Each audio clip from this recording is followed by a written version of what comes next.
The wheel of time turns and ages come and pass, leaving memories that become legend. Legend fades to myth, and even myth is long forgotten when the age that gave it birth comes again. Welcome to Through the Glass Columns, a Wheel of Time read-along podcast. Each week, we will be reading, discussing, and digesting a small selection from Robert Jordan's fantasy opus. This quest is led by Tylor, a true Wheel of Time warrior. I have all stories, ages that were and that will be. And I'll be joined by Greg, a complete novice to the Wheel of Time. The Wheel of Time and the wheel of a man's life turn alike without pity or mercy. Join us each week as we read the Wheel of Time in our own sweet time, traveling deeper and deeper through the glass columns. But what does that even mean? No. You don't get to find out yet.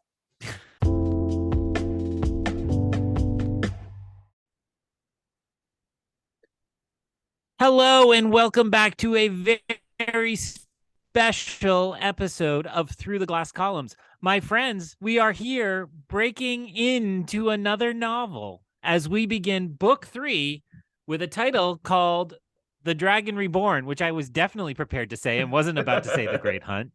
I, of course, am Greg, the co-host going through these books for the very first time, and I am very, very thrilled to be logging one book and moving into the next one.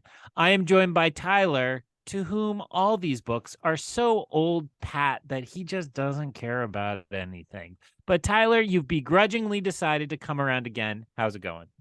How did you pick like one of the only 3 things in the world that I actually care about to say is something I don't care at all about? My list is very short, Greg, but Wheel of Time is on it. I'm doing very well. I think we've discussed before the first 2 books in this series, not my favorite. The third book, better. And I like these 2 chapters that we got into.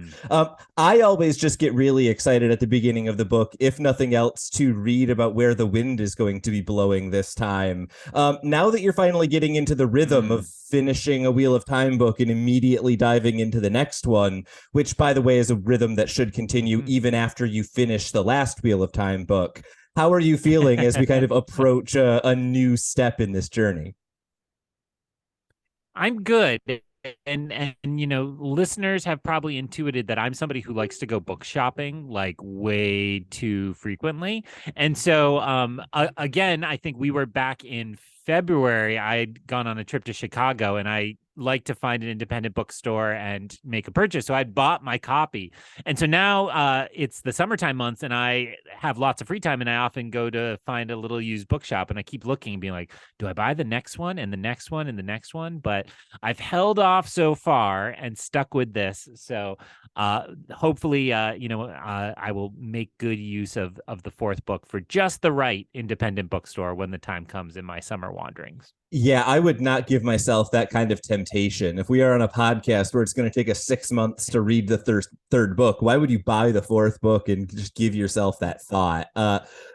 But no, I think this is the point in any book series where it's like, okay, we're done with 2.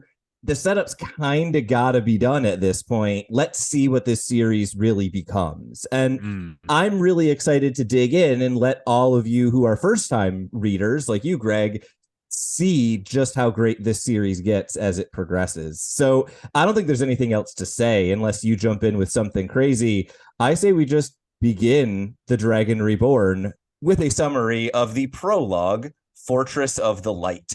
So we begin with Pedron Niall, who is the Lord Captain Commander of the White Cloaks, and he is waiting on and then interviewing Child Buyer from the previous book. Niall is dwelling on his 30 years basically in charge of the White Cloaks, but thinks that his time is growing short, both for himself and because of the news of the Dragon Reborn on Falme, who he thinks of as a false dragon. He notes that thousands of people have declared for Rand. Already Terabon and Eridomon are at civil war as well as war against each other. And while winter has slowed the conflict, the prediction from everyone seems to be that it is going to get even worse once the summer months arrive. Buyer is basically insisting that it was Aes Sedai who definitely attacked the forces at Falme. His evidence is basically channeling was used. Who else could have done that? And Buyer thinks that while Bornholm Bornhold was defeated by the Aes Sedai, it's his belief that Bornhold did so much damage to the Aes Sedai on Falme that they fled, and he doesn't believe that the Seanchan were really much of an issue at all. They were fought off. At this point, Joffrey basically dismisses Bayer, seems to think like he's not giving me anything new or real or detailed, and sends him off to see Joffrey's son, Dane Bornhold. At this point, Niall is thinking about ways to kind of deal with all of the bad times that are arising, but he notes that if the Aes Sedai are supporting what he thinks of as the false dragon at Falme, this might be a sign that the last battle is actually arriving. At this point, Jaikim Carradine arrives. He says that he knows about Bayer, which rattles Niall a little bit because he was kind of expecting that to be a secret that no one else would know about. At this point, Carradine kind of lays out his conclusions about what he thinks happens at Falme, and he says he thinks that the Seanchan were basically supporters of the Dragon Reborn, including Aes Sedai, and he argues that this is true because no one could cross the Aerith Ocean, and so it's impossible the Seanchan are from there. At this point, Pedron Niall kind of tries to turn the conversation on Carradine asks why he tried to stop Bornhold from battling with Dark Friends. It seems like Carradine is a little bit rattled, and this is where Niall kind of reveals his plan and says that it is Carradine's job to keep the Dragon Reborn alive so that the White Cloaks can take advantage of the situation and try to basically turn the world against the dragon. Finally, at this point, after Carradine leaves, we see a brief conversation with a new character, Ordieth, who we're told their name is a lie. Their name translates to Wormwood, and Ordieth basically starts talking about the Dragon Reborn, what is insisted by Niall to be a false dragon, and Ordieth seems to know who Rand is, and then also drops the names Perrin Ibarra and Matt Cawthon, and seems to get Niall thinking about the two rivers. At this point, we switch into Jaikim Carradine's perspective. He arrives in his room, looks for his servant, actually finds a Murdrail. The Murdrail is very mean to him, basically chokes him for a little bit, and then insists that his new orders are to make sure that the Dragon Reborn must die, and for any month that the Dragon Reborn does not die, the Murdrail says he will kill one of Jaikim Carradine's family. At this point, the Murdrail leaves, and Carradine is conflicted because he has just been given two orders that seemingly contradict one another. That is a long description of a chapter that sets up a lot of things, and I think kind of makes us think, where is this book going in really interesting ways? So I guess I just want to start really generally. What was your takeaway from this prologue? And in particular, the fact that it kind of centers us on a force that we have seen before, but a whole new cast of characters within the White Cloaks. I mean, I think you said it correctly, which is like it's a big kind of overview of how things have shifted in the, I mean, unspecified intervening time, presumably a month or so, it kind of seems at bare minimum, based on what we see here. And I think to me, the goal there is really just to demonstrate that everything has gotten much more complicated, right?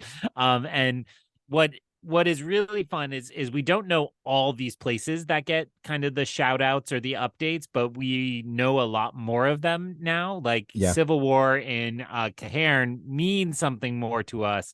While we don't really know these two kingdoms fighting each other, like that is we can place them on the map and we kind of understand. So I think that's what a good prologue does. It's like, hey, you've learned a lot. Also, there's a lot more to learn. 100%. And I think that in doing this, what Robert Jordan is doing a really good job of is saying, let's identify what information you know. Let's identify what information you don't know. And I think by turning that kind of taking unknown unknowns and turning them into known unknowns, we as readers now can kind of start to build a list of terms and kingdoms and places that will get our attention really kind of peaked in, the rest of the book. And I find that to work really well, especially when you bury it in the midst of a couple of really, really interesting character portraits, which is what attracts me to this chapter. So, the first character we meet here is Pedron Niall, who I think is a really interesting sketch we get here, right? The first like 2, 3 pages is just him remembering his time with the White Cloaks and thinking about his goals and challenges. And I find it really gets me into this character's head really well. What were your thoughts on Pedron Niall? Do you feel like you have a sense for him after just one chapter, or are you still kind of like, he's that guy, he's had one POV, I don't really like assign him named character status yet? I think what struck me the most is at first he kind of comes across as like a boring administrator guy. Like I'm a mid-level bureaucrat, like higher up than we've seen, but Yeah. kind of just the guy who manages budgets and troop allocations and movements and so on. But then we get these kind of tantalizing hints that there's more to it, right? Right. And you just alluded to it. He has further plans for the White Cloaks. So it's not just that this is like the end all be all, but he's really trying to understand what he wanted them to be and how he needs to now adjust those plans. So that to me is very interesting. I will jump on his name. I mean, obviously, there are many Pedros in the world, but I thought Pedro Pascal immediately Yeah. when I saw Pedron. I do know it's not Pedro. So, but I was kind of thinking of him. And then as you read your summary, I was reminded if people read Star Wars books, the big new initiative, the villains are the Nihil, which Yep. is clearly a play on nihilism. And here we have Niall, and it hadn't occurred to me till you pronounced it a couple times. I'm like, oh, it actually probably is still the same kind of play on Yeah. that same idea, that same term. No, that makes a lot of sense. I never actually made that connection. That is a good one. Solid work. And I think one of the words that you brought up in there, or one of the kind of concepts you were describing, really made sense to me given the contrast we get early in this chapter. You mentioned Pedron Niall. We kind of see all the plans he has and then see how those plans are changing and adjusting to all of these new shifts in the world. And thinking of a White Cloak as kind of flexible and adaptive is a really new experience. I feel like it kind of changes the way we think about that organization, especially when we can then contrast that like flexible, thoughtful, deliberate thing that Pedro Niall is doing against Child Buyer, who we have now had 3 straight books of him just like, you said it, I believe it, White Cloak. And that's the end of the discussion as far as he is concerned. So I thought that contrast worked really well early in the chapter, in particular, getting Pedron Niall's kind of like internal monologue, picking apart all of the things that Buyer was saying, because we as readers are doing that, knowing the real story. And so it was fun to see kind of the narrator do it, even not having all of the information we did.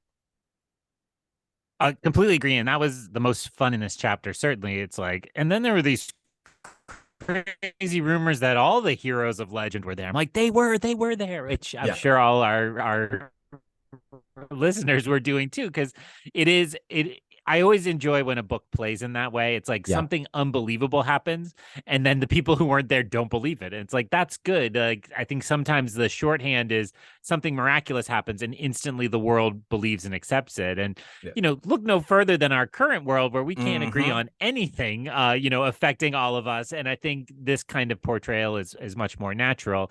It reminds me of Harry Potter when Voldemort comes back. Like they take a long time for the larger world to believe. I think a whole book. And I think that works. That feels more right to me. Never mind the fact we're talking about a place where word has to travel slowly and by foot through a chain of tellers. Yeah.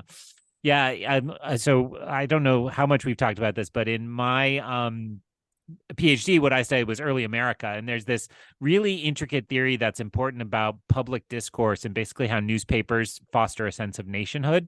And the best criticism of it is like, no, the roads were muddy. And it's like, yeah, whatever circulation there was, like, it didn't move as far and as fast as we think it did. And I've always liked that. Like it's shorthanded, at least by my dissertation chair, is the stuck in the mud theory. And it's like, maybe Boston could talk to Georgia, but it got stuck in the mud and it didn't happen that fast or as fast as you Yeah. needed to support that. So it's a good reminder on a continent this big and complex. Not only is it going to take a while for word to spread, but then everybody's politics are going to get mixed in and motivated reasoning, right? He Yeah. doesn't want to believe this has happened, so he will poke all the holes in it easily.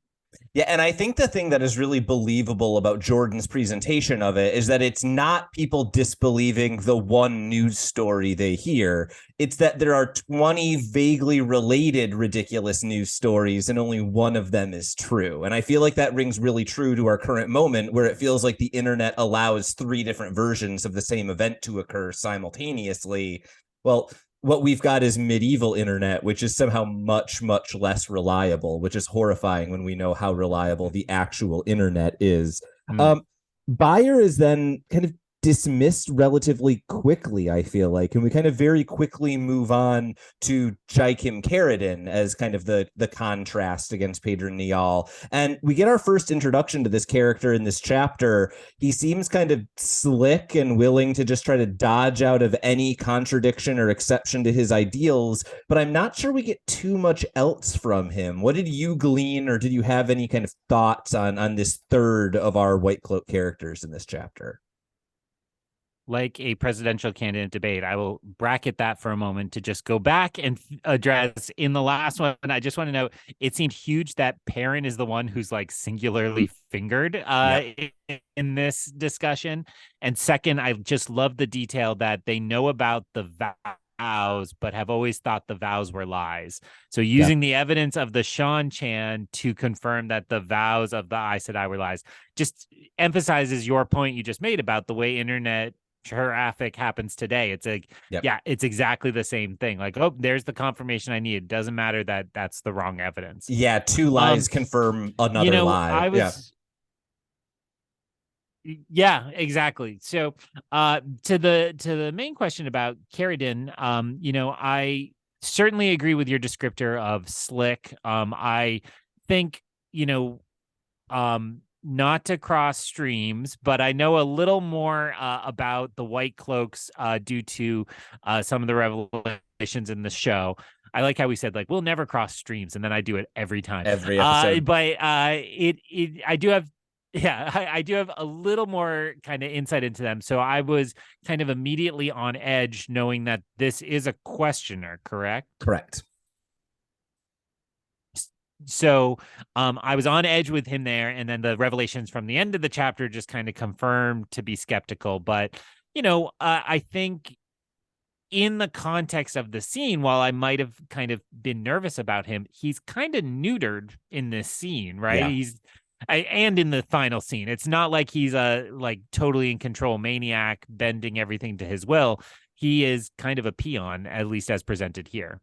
Yeah, and I think this works really effectively as an introduction to both Pedron Niall and Jaikim Carradine, right? We get a character who is very clearly kind of at the end of their political career, thinking about how they're going to wrap up their career, and yet they're still kind of savvy enough to completely set a trap and get Carradine in it and be able to spring what they're looking to do, right? Pedron Niall comes out way ahead of our expectations by the end of this chapter, and then Carradine has the exact flip in terms of our expectations being subverted. We see, a questioner. These have been the big scary characters in the White Cloaks so far, and yet he immediately is defeated in this, battle of, words or ideas or whatever we want to call it. And then we get kind of the big interesting twist, I think, which is that Pedron Niall is setting all of this up not to go to war against the questioners or try to get Carradine on his side. He's doing it to keep Rand al'Thor alive, which is, I don't think, what anyone expects at the end of this discussion. So what do you think of kind of the brief explanation of Niall's plan that we get here? Because obviously even Carradine, who's pretty high up, is shocked by the order that he's given.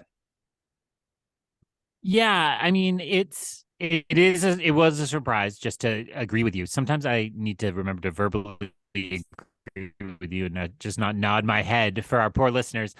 So I do agree that that was a bit of a shock, and it feels like a logic you hear referred to a lot. I mean, I think the grosser parts of the internet call this like a false flag operation, Yeah. right? To unite people in a political direction by an action of some kind. But this idea that Rand could be such a threat to really draw together all these forces and finally advance them against the Aes Sedai, and if the Aes Sedai are working with him, makes sense logically. It brings to mind something like the people who think, FDR knew Pearl Harbor was going to happen, or George Yeah. W. Bush knew 9/11 was going to happen. And so there's a way in which I kind of naturally put some skepticism towards that type of idea. And yet, I'm sure a better student of history than I am could point to some actual examples of governments doing this and so on in the history. So a surprise, but I kind of think it would work. I mean, if you can, one of the things we've been talking about a lot is how everything in this world looks like a dichotomy, but is so much more complex. Yeah. And this is a good example of that, where he wants to paint this as an us versus them, erasing all that complexity, and the fact that that just requires the dragon to make a very clear them. Yeah. Makes good logical sense to me. Yeah, I think the plan, it coheres. And this is a test that I think a lot of fantasy books fail in their early chapters, right? You get the villain explaining what he wants, and so many fantasy stories, because we're talking about giant world-changing power, the motivation just never works. It doesn't hold together effectively. And I think you're right to say right here, that is not what is happening. Jaikim Carradine has a logical, thoughtful plan that fits all of his biases and goes with the world as he understands it. I find it to be really intriguing, especially in light of the fact that we also get revealed what the plan was in the last book, and it sounds pretty smart to try to sandwich one kingdom between two separate White Cloak kingdoms. So I think just getting a feel for this being a really kind of thoughtful, tactical kind of character works really well as an introduction to Pedron Niall. Any last thoughts on either him or Carradine before we get into Ordieth, this interesting new enigma we're introduced to? Only to say that I think, all that complexity would be greatly aided, and maybe they'll do this on the show. You just need the characters pushing little figurines around a map, right? And Game of Thrones, the show, relied on that a few times. Star Wars always does things like that. And it's just so helpful. I found myself flipping to the map a lot. It didn't look to me like the map had changed at all. It was the same. Yeah. But I was excited to kind of piece together, oh, okay, I can make sense of this geologically. Geographically. Wrong science. So it totally was well written enough that you could understand it, but it sure would help to have some visuals on it, I think. No, I think that makes a ton of sense. And so then we get into Ordieth, who is this interesting new character. It said that they arrived less than a month ago, I believe.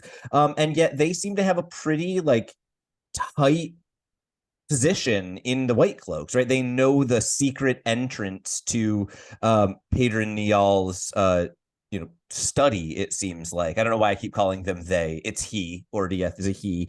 But Ordieth, it seems like, knows a lot about potentially Rand and Mat and Perrin. He seems to have some sort of grudge against them, and he refers repeatedly to Pedron Niall as the Great Lord, which stood out to me because that's also the term that Dark Friends use when they're referring to the Dark One. And so I think that the obvious connection here, just based on the name, is to the advisor to the King of Rohan in the Lord of the Rings books.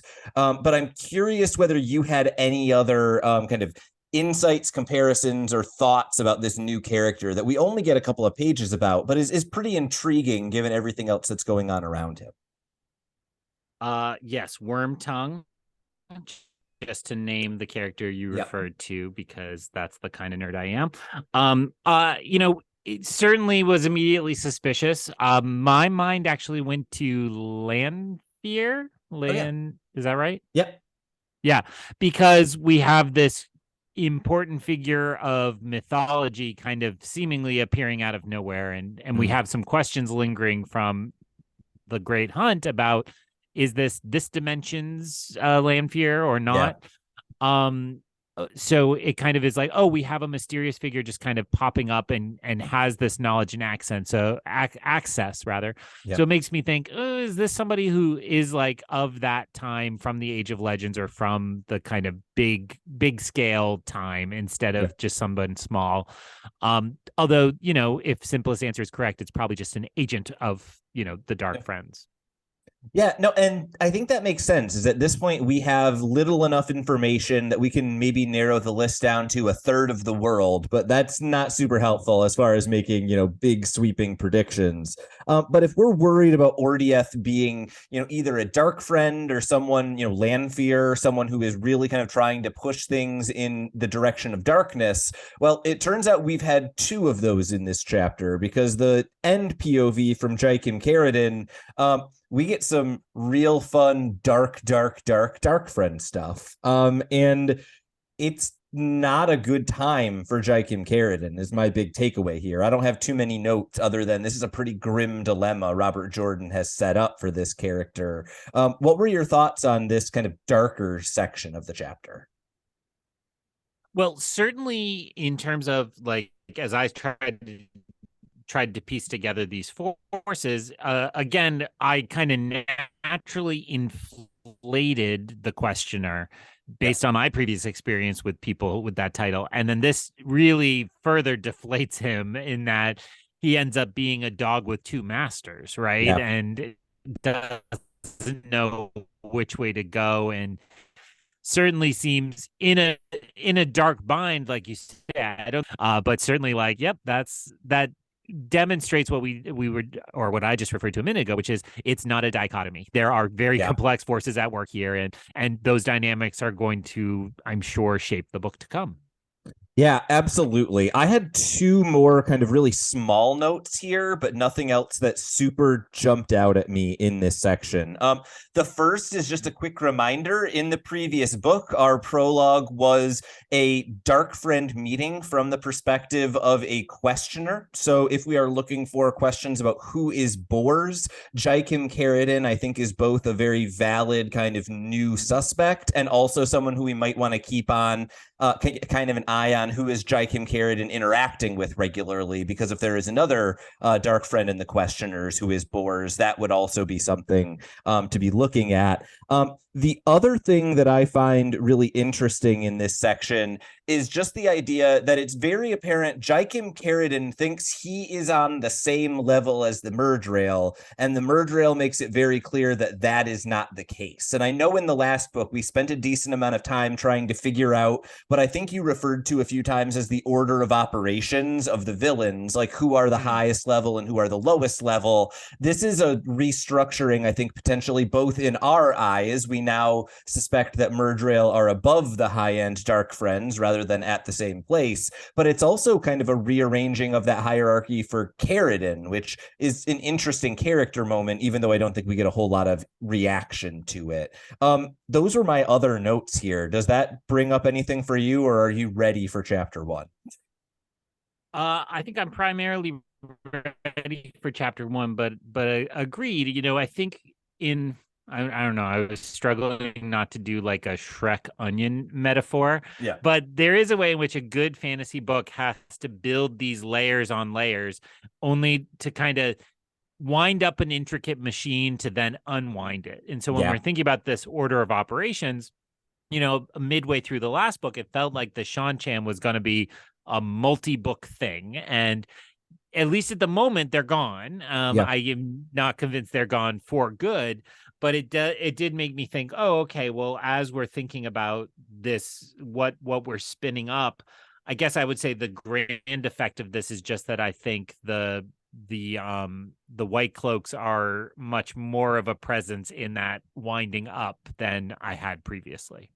Yeah, and this is one of the things that I love about the Wheel of Time is it feels like to me every time I think I have figured out this world, Robert Jordan finds a way to say, "Oh no, here's another corner you haven't seen with 80 new rules." And so going from the White Cloaks as a small army to the White Cloaks as an organization pulled that off really well for me. And so now let's pull the rug out from us again in chapter one, Waiting, in which our POV character isn't Rand. What? So in Waiting, we begin with a wind blowing, ages turning, a beginning. Perrin is waiting impatiently, and he is using his newfound kind of ability to smell, and he identifies like that a rabbit has come through yesterday. It's clear that his kind of wolf powers are evolving. He also uses his keen eyes and is able to see someone approaching well before any of the other Shinarans are even aware that there is someone there. At this point, someone calls out that there is a raven. Perrin shoots it. Other people also shoot it. And then Perrin is reassured that ravens can't report immediately. It would need to go back to Emerge Rail in order for their location to be given away. Perrin can now see the approaching person much more clearly. He can tell that it is a woman, a Tuathuan specifically, one of the Tinkers. They have previously met multiple other women in the area and given them directions to camp. And Perrin basically recalls each of these women has kind of arrived out of nowhere, talked to Moraine, been given a bag of gold, and then left. At this point, Mazima refers to the Tinkers as cowards, and Uno notes that no one who is a coward would walk into the woods alone into an army camp. The woman then stops to look at the fallen raven. Perrin surprises her, verifies that she is looking for Moraine, and then they basically have a brief discussion about violence and whether it is acceptable and whether Perrin's life has been made in any way better as a result of it. And I'll be honest, I score that round 10-9 for the Tinker. It seems like she gets the better of the conversation. And then we arrive into the camp. There are the traditional bird calls to signal that the guards know that they are there. And when they arrive, they are flying the flag. They say, "Welcome to the camp of the Dragon Reborn." And we recognize that Rand is being much more open about things than we had probably expected. So this is our first real chapter, or at least the first chapter of the book where we get the wind blowing, which is always an exciting thing to read if you are me. So I have a two-part question for you. One, how surprised were you that Perrin was the POV? And two, are you to the point yet where you get excited about reading about wind? It was like that flash of nostalgia, right? It's like, we're back, right? And it's funny because the way we're reading this, it's not like I was gone at all, right?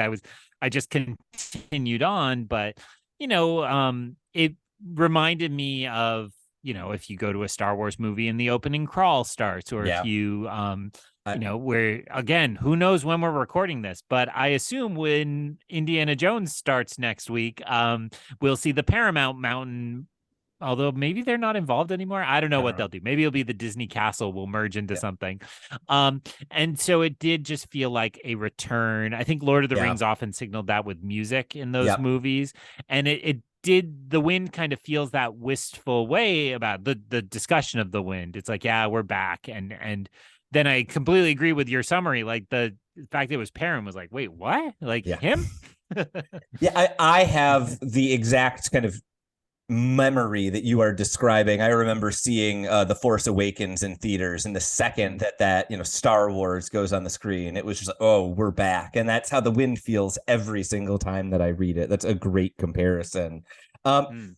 The early part of this chapter I find really interesting because it seems like it is a description of all of the new wolfy things that Perrin is doing. He is smelling smells that are crazy. He is seeing things that hardened soldiers are not noticing. And he is also constantly dismissing this kind of itch in the back of his head. And I found that to be a really effective kind of like what is going on there, little mystery, even though I feel like it's pretty easy to figure out, unless you didn't, then it was very difficult. And what a mystery. Either are totally acceptable. What were your thoughts both on kind of the changes we see in Perrin here, and then also this like itch in the back of his head? it's funny because we talked so much at the end of last book how it was like Matt, and then in this book it's like Perrin. And so it does continue to feel like it's a promotion of these two. Yeah. It's not that, again, maybe Lord of the Rings is the right comparison. It's Merry and Pippin, and when you get to the second movie or book, you're like, oh, like we still care about them, like, Yeah. huh? And they go on to play a big role, and it does feel good to kind of have more of this character to do. I continue to find Perrin the more compelling of the all other boys Yeah. because of the wolfiness, and so seeing that, I don't think it's fair to say he's gone full wolf. He's not Yeah. exactly like his kind of mentor guy, but that's progressed, I think, is exciting. And I actually found myself, to be honest, wanting a little more wolf. I love when wolves describe things in here, and we didn't really get any of that kind of my favorite type of wolf content. Yeah, and I mean, my suspicion, and obviously this isn't explicitly stated anywhere in the chapter, but Perrin is thinking a lot about wolves and then dismissing something in the back of his head. So I feel like the fact that we're not getting a bunch of wolf descriptions is probably conscious on Perrin's part, rather than just it's not happening. We get a little bit in this section about kind of the plans and what has been happening, and Moraine kind of gathering these women and getting information. And all of that I find really interesting. And then it's broken up in the middle by shooting a raven. So I'm curious about both of those things, right? One, the big overarching plot. Do you have any kind of ideas about what Moraine is up to, or thoughts about what is going on with these women? And then second, it seems a really interesting diversion to spend a bunch of time thinking about the Dark One's spies in the form of ravens. So do you see that as pure foreshadowing, or do you think there's something else going on there? I guess this is two unrelated questions I'm mashing together for no reason, but do with it what you will. I'll take the former first because I think my answer is simpler and less insightful, which is we just talked about how it's hard to know what's going on everywhere. And Moraine suffers from that as much as any of these characters. We haven't seen a like Palantir or some kind of looking power within the Aes Sedai set, really. So it seems to me her only option is to gather rumors. When we met her, she said she liked to gather stories, which was a little bit of a lie, but partially true. Well, it wasn't a lie, as we know, because of the Aes Sedai rules. Yeah. And the half truth is that is how she gathers information and senses it. And just to continue the Lord of the Rings talk tonight, that feels like Gandalf, right? Yeah. Gandalf has insights and some feelings, but never is in complete control of all the information. And particularly Gandalf the Grey. Gandalf the White comes back a little kind of more collected, but Gandalf the Grey spends a lot of time like what is happening? Let me go look in a book far away. I was actually going to make another. Sorry, I was going to make another Lord of the Rings comparison, also comparing the same character at different points in their life. I was going to say this feels a lot like Strider, but not at all like Aragorn, right? I feel like when he is in like ranger mode, he has that like, I know everyone in town, I can tap into the local resources. And then as soon as we get into, like Gondor area, he loses all of that because he's been avoiding that area. But early on, it's that same thing. It's that kind of local knowledge, ability to tap into resources that I think works really well. I'm just restating your point with a different example. Go on. and thankfully another Lord of the Rings one. So anybody who doesn't know Lord of the Rings continues to be lost. So to the point about the ravens, actually the ravens stood out to me as the chapter sigil marker. It's like, we haven't seen that in a really long time, since the first chapter of the first book. Is that fair? I think we also had that on some of the Shadar Lagoth chapters, but somewhere in the first book. I don't recall seeing it at all in the Great Hunt. And so that plus the Tinkerer felt like, in the grand mix of this world, I've had to set these things aside, but guess what? They still matter. I'm bringing them back into the mix. And so I guess foreshadowing is the word for it, even though I didn't feel it was as like direct, but it's just, he's keeping the balls in the air and reminding us what's here. the Ravens are just a great device, as like they're always watching and there's nothing you can do about it. But Yeah. also, there's the chance to shoot them, and that's fun. Yeah, and I think it also, as you're saying, if we're reintroducing Tinkers and we're reintroducing whatever the other one you said was, I think also reintroducing Two Rivers longbows is a really effective thing to do, Yeah. right? This is a weapon that played a big role in the first book and was pretty much ignored in the second. So let's make sure the reader has it in their mind. At this point, we get to what I find by far the most interesting section of this chapter, which is one, how did this woman know where they were? She just felt it.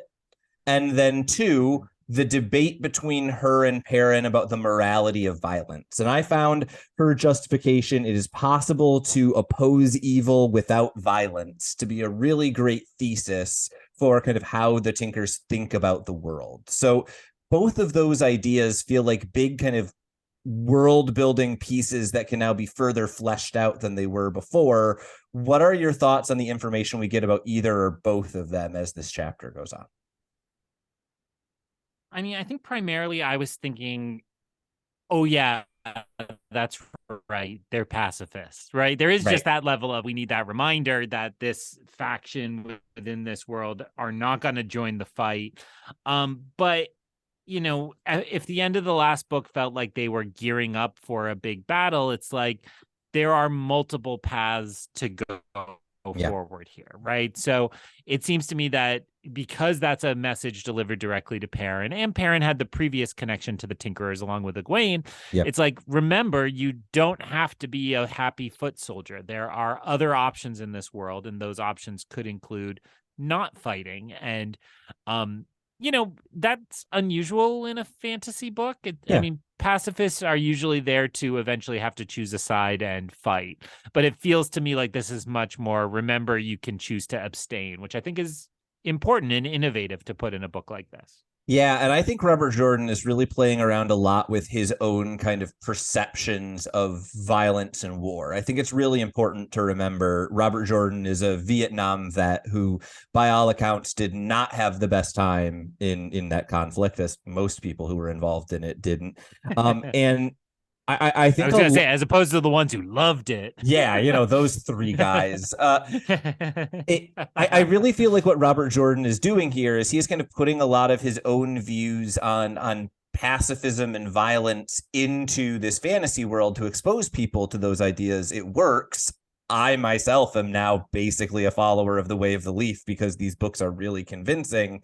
But I think it's debates like this that make that work. If you try to say, here are pacifists in my fantasy world, they will not commit violence, I want you to kind of believe in them and not do as you're saying in other books. The trick is kind of getting the pacifists to give up pacifism.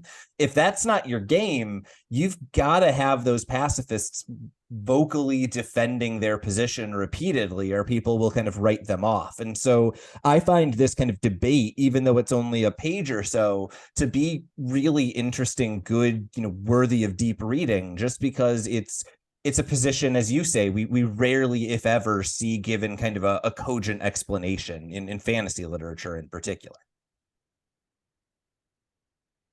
Yes, and I guess the reason I'm trying to think of the reason why most authors do that, it's because they're not that much fun, right? It's more fun to show war and battles and so on. But we've talked repeatedly about how Robert Jordan often, even at the end of the last book with the climax, kind of yada yada yada is the main fighting, in a way that is effective to me, because I just, I've said this before. When I watch a movie where two guys are punching each other, I kind of zone out until I see one walk away victorious, right? And that's kind of the version we get in this book. So it is interesting to me that you're saying he's a veteran. I didn't know that till this moment. And certainly someone who doesn't want to glorify war, which is interesting. Yeah, and I think it's both realistic in the sense that the way a lot of people I've heard who have been in conflict, the way they describe it is almost like a fog of war in their brain, right? They remember the event, but it all gets jumbled up. And so having that happen in the book, I think, works really effectively. And then the other thing that I think this does just so well is it gives our characters something new to play around with, right? One of the things that I think Robert Jordan is so good at is letting us see not just what their characters are saying and doing, but also what they're thinking. And sometimes you need to have really kind of stark foils for your characters for that kind of internal monologue to work effectively. And I think that's what is done really well here for Perrin. Is Perrin is a character who is kind of thoughtful and deliberate and wants to work problems over and over again in his head. And so giving him a philosophical problem in chapter 1 feels like a really great first step to have him have interesting things to be thinking about for the rest of the book, essentially. Yay, I guess is really what I'm saying here. The end of this chapter is like 2 pages of description of walking through the woods and statues and then the camp. I don't get much out of it other than like some cool fantasy world building and Rand is flying the flag, which isn't something I expected. But I'm curious, when there's that much writing and I kind of skim over it, there must be something there that I'm either missing or that it's doing work that I'm not noticing. So was there anything in that section that jumped out at you, or are we just kind of the mind that Robert Jordan likes to write travel scenes sometimes? I mean, the only thing that I have notes on, my notes for this whole chapter were kind of thin. I was like, oh, Same. the first one was such a rich, like complicated thing, and then it's like, oh, we meet a woman and walk to camp. So the only other piece I picked up on a couple times was Loyal. It was, first again a reminder that Loyal is there, but Loyal has a couple kind of winking, like, yep, I know what you're up to type moments, and I just like him as a character. They say there's one figure here who's larger than the rest reading a book. And I'm like, yay, he's back. Hooray. Because he did sit out the final piece of the last book. So it's good to see him back. And there was a reference to the Steadings in the prologue, as I recall, as well. So again, hey, this ball is still in the air as a part of it. This is so stupid, but I was just playing a Spider-Man video game and I really enjoyed you grab a bomb and throw it away. And then you shoot web that just bounces off it to keep it in the air until it explodes. And that is exactly what I feel like Robert Jordan's doing, right? It's like, pew, pew, pew. It's still up in the air and it's going to blow up at some point and you will understand. But I'm going to give you this little bit of help at this point. Yeah, this is something that I think Robert Jordan does a really good job of generally, is it is the reminder / new information / world building triple combo, where I feel like it's like every reader has one of those things that they kind of are not a big fan of, right? They're either like, I don't like exposition, I want to see it happen, or I don't need to be reminded, or like, I don't want my world building, I'd rather, all of these are things you can object to. And Robert Jordan just smashes them together and says, whichever one you hate, the other 2 can be the sugar for your medicine. And I think that works really well, personally. It's like, look, you might not like all of this, but there's enough things going on at once that he can kind of slit that web shot to keep the bomb in the air to continue your weird old metaphor. Like, I think he can do that without you noticing it too much because he's burying it in the midst of all of these other things. Yeah, and again, it's not that I think anybody's going to pick up the 3rd book in a series and bail if they're a little bored, but it is, like you said, a good way to just keep us. Yeah. I always tell my students when we're working on a project, I'm reading your project beginning to end no matter what, but you want to make me want to read the rest of it, whatever it is. And, I think that is the point I'm trying to make here, which is like, like I was going to keep going no matter what, but make it enjoyable, make it exciting, and you'll keep us hooked. So, all in all, 2 chapters. I think as soon as I finished these, I texted you. I was like, good stuff. Let's go. Right. And it is just exciting to be cracking open another novel and thinking about where the possibilities will be. And so Tylor has done his dutiful job of mapping it out. And we will be reading this book from now until about Christmas time. So about 25 episodes, if you're not listening to these live as they drop, which we don't expect that everybody is. So that's, exciting to be at the precipice of another book. I just, oh man, he's going to roll his eyes so hard on this Zoom, listeners. I was just posting on social media about how my favorite director has a new movie out. And it's like, there's no better feeling when you're about to walk into the theater and see a new work by like your favorite artist. And that applies to books too, right? It's like, yes, it's like, what could possibly be in here?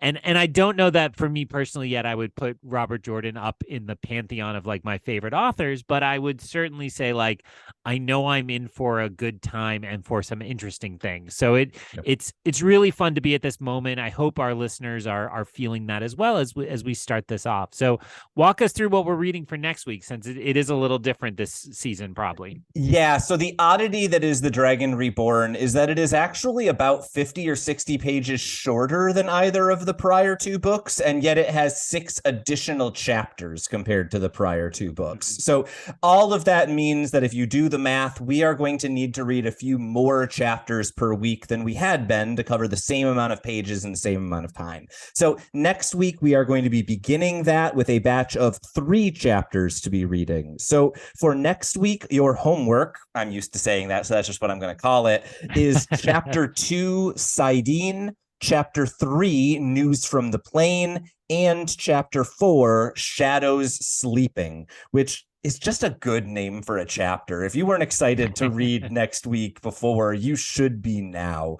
So at this point, I basically just want to note we're getting to the good stuff, and I am so thrilled about it. As someone who knows what is coming, I cannot wait for Greg and the readers to read some of the stuff in this and future books. But I'm going to make Greg leave us out of this episode because I can't say you're going to love all the stuff I can't talk about too many more times before I run out of ways to say it. So, Greg, what is your anticipation level as we finish this first week and only have 24 more until we finish The Dragon Reborn? It is, again, we have this bias where we're both academics. So we're always in this mindset, like the world works on the academic calendar. And my wife, who's not an academic, is always like, hey, jerk, I'm still working. Right. Yeah. Great old 30 Rock joke where Liz Lemon says like, oh, it's been a heck of a year, Jack. And Jack's like, it's May, Lemon.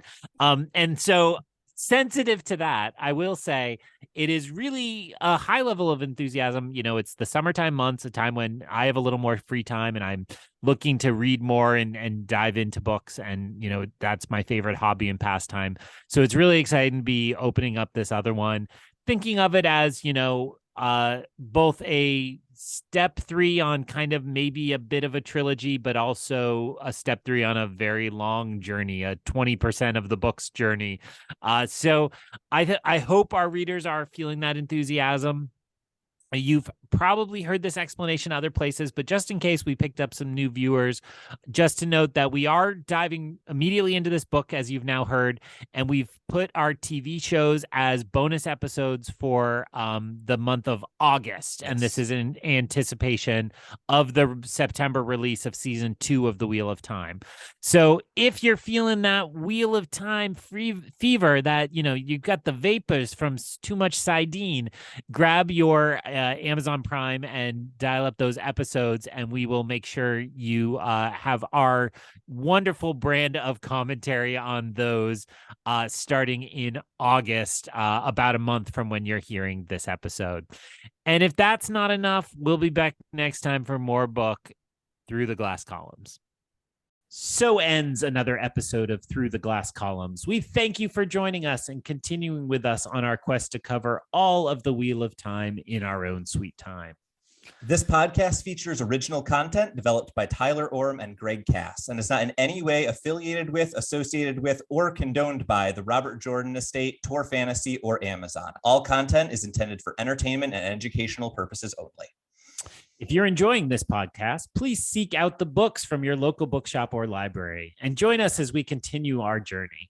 If you'd like to contact us to share your thoughts or give feedback, you can email us at throughtheglasscolumns@gmail.com or find us on Instagram and Twitter by searching Through the Glass Columns. Thank you once again for being part of this community. If you're enjoying the show, please subscribe to the show, leave us a review wherever you're listening, and recommend this show on your social media to help us grow our community. We look forward to welcoming you back next time through the Glass Columns.